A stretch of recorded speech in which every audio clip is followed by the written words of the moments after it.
Okay, YouTube, just a quickie. This is a 67 plate Ford Fiesta. It was a no crank. You push the button on the dash and it won't start. It just won't crank over.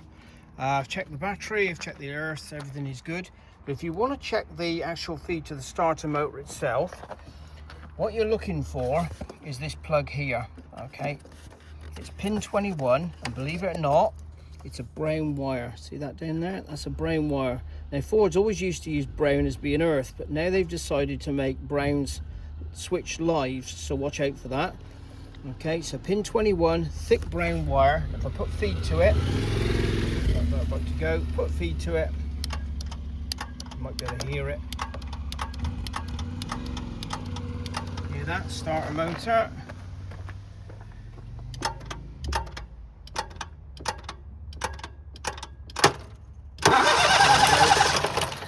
Okay, so we have a stick-in starter solenoid.